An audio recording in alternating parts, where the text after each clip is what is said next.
72 గంటల్లోనే ఫోన్ లోని అద్భుతమైన జ్యోతిష్య పరిష్కారం చూపిస్తారు.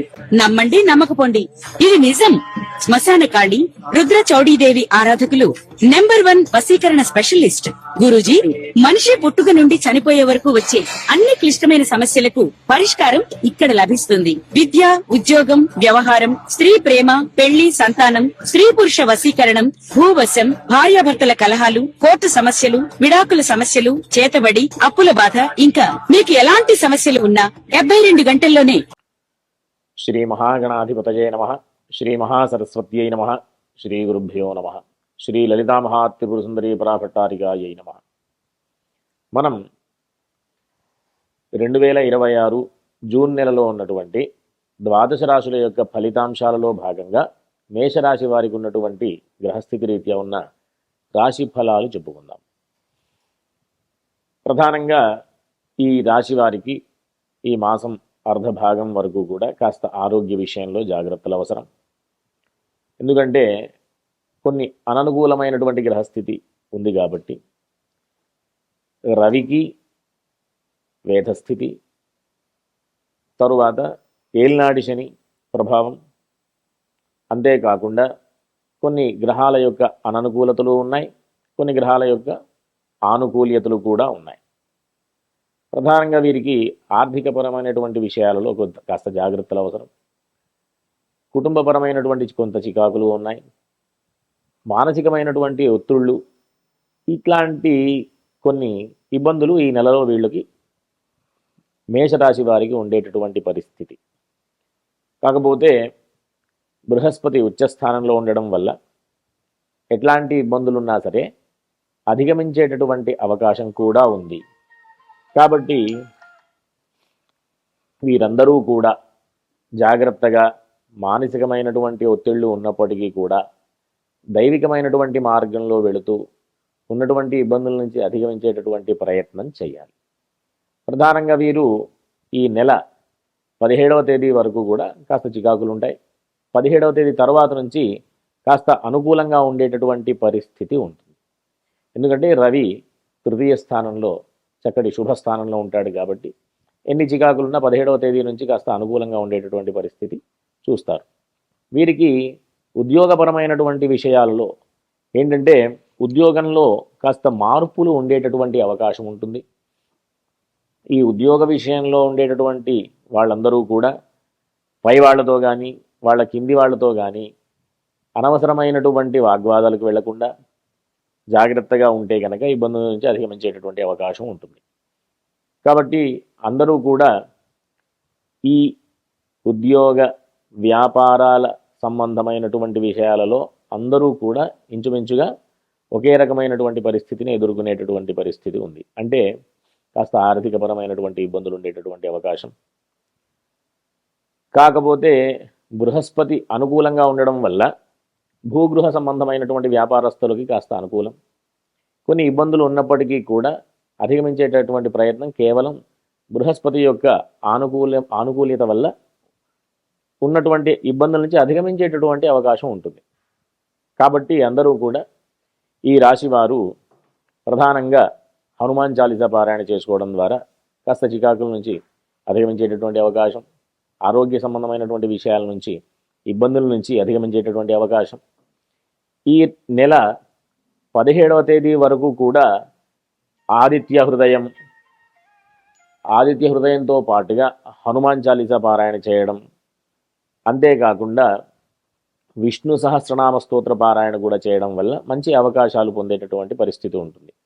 అంటే ఇబ్బందుల నుంచి అధిగమించేటటువంటి ప్రయత్నం దైవిక మార్గంలో కాస్త ఉండేటటువంటి విషయంగా మనం ప్రయత్నం చేయాలి. ఇంకొకటి, విద్యార్థులకి అనుకూలమైనటువంటి రోజులుగా మనం భావన చేసుకోవచ్చు. ఎందుకంటే విద్యాస్థానంలో బృహస్పతి ఉచ్చస్థానంలో సంక్రమించేటటువంటి అవకాశం కాబట్టి ఉన్నత విద్యలకి సంబంధించినటువంటి విషయంలో కూడా అనుకూలమైనటువంటి పరిస్థితి. అత్యున్నతమైనటువంటి విషయాలు అంటే అత్యున్నతమైనటువంటి విద్య అంటే పీజీ తర్వాత స్టేజ్ అన్నమాట. కాబట్టి వీళ్ళందరూ కూడా విదేశాలలో ఉండేటటువంటి విద్యా ప్రయత్నాలు చేసే వాళ్ళకి అనుకూలమైనటువంటి సమయంగా మనం పరిగణలోకి తీసుకోవచ్చు.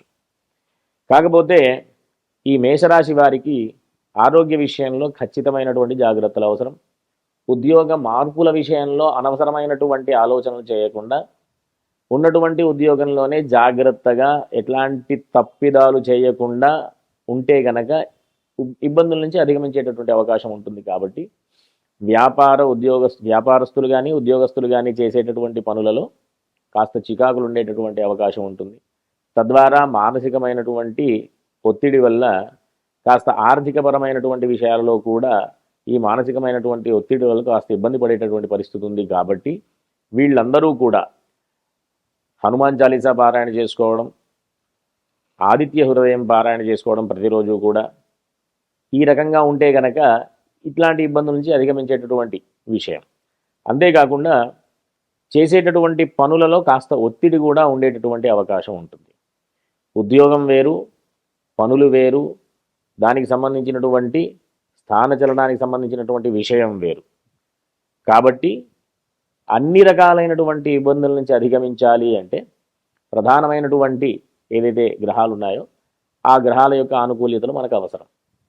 ఈ ప్రధానమైన గ్రహం ప్రతి నెల మారేటటువంటి గ్రహం సూర్యుడు. ఈ రవి యొక్క బలం ఉంటే అన్ని రకాలైనటువంటి ఆనుకూల్యతలు కూడా వచ్చేటటువంటి అవకాశం. కాబట్టి ఆదిత్య హృదయం ప్రతిరోజు కూడా పారాయణ చేస్తూ, ఇప్పుడు ఏలినాటి శని కాబట్టి ఇంతకుముందు చెప్పినట్టుగా హనుమాన్ చాలీసా పారాయణ చేస్తూ, మనకు పనికి సంబంధించిన విషయం కానీ సామర్థ్యం విషయంలో కానీ కాస్త అనుకూలమైనటువంటి పరిస్థితి రావాలి అంటే విష్ణు సహస్రనామ స్తోత్ర పారాయణ చేయడం వల్ల అనుకూలమైనటువంటి పరిస్థితిని మనం పొందేటటువంటి అవకాశం ఉంటుంది. కాబట్టి అందరూ కూడా ధార్మికమైనటువంటి మార్గంలో పెడుతూ చక్కగా విశేషమైనటువంటి ఫలితాలు పొందుతూ ఉండాలని ఆశీర్వచనం. శ్రీమాత్రే నమః. మామూలుగా ప్రతి ఒక్కరి జీవితంలో ప్రధానంగా ఆడవారి యొక్క పాత్ర ప్రధానమైనటువంటి పాత్ర వహిస్తుంది. ప్రతి కుటుంబంలో కానివ్వండి, ప్రతి ఒక్కరి జీవితంలో కానివ్వండి. ఈ ఆడవారు ప్రధానమైనటువంటి తీసుకోవలసినటువంటి జాగ్రత్తలు, చేయవలసినటువంటి ఆరాధనలు ఇవి తెలుసుకోవడం ద్వారా మనం సరైనటువంటి మార్గంలో వెళుతూ మంచి ఫలితాలు పొందేటటువంటి అవకాశం ఉంటుంది. కాబట్టి మనం సహజంగా సహజరాశి చక్రంలో కుటుంబ స్థానానికి, కళత్ర స్థానానికి అంటే వివాహ స్థానానికి సంబంధించినటువంటి ప్రధానమైనటువంటి విషయం ఏంటి అంటే ప్రతి ఒక్కరికి కూడా వివాహం దగ్గరకు వచ్చేసరికి ఒక కుటుంబంలోంచి ఇంకో కుటుంబంలోకి వెళ్ళేటటువంటి పరిస్థితి ఆడవారిది. కాబట్టి బాధ్యత ఎక్కువ అవుతుంది. కుటుంబపరమైనటువంటి దోషాలు ఏవైనా ఉన్నా, కుటుంబాన్ని సమర్థవంతంగా నడిపించాలి అన్నా, ఇంకా పెళ్ళి అనేది భార్యకి భర్త, భర్తకి భార్యకి సంబంధించినటువంటి విషయం కాబట్టి ఈ పెళ్ళికి సంబంధించినటువంటి ఇబ్బందులు ఏమైనా ఉన్నా, పెళ్ళికి సంబంధించినటువంటి ఆ ఇబ్బందుల్ని అధిగమించాలి అన్నా ప్రధానమైనటువంటి దేవత ఎవరు అంటే లక్ష్మీ అమ్మవారు.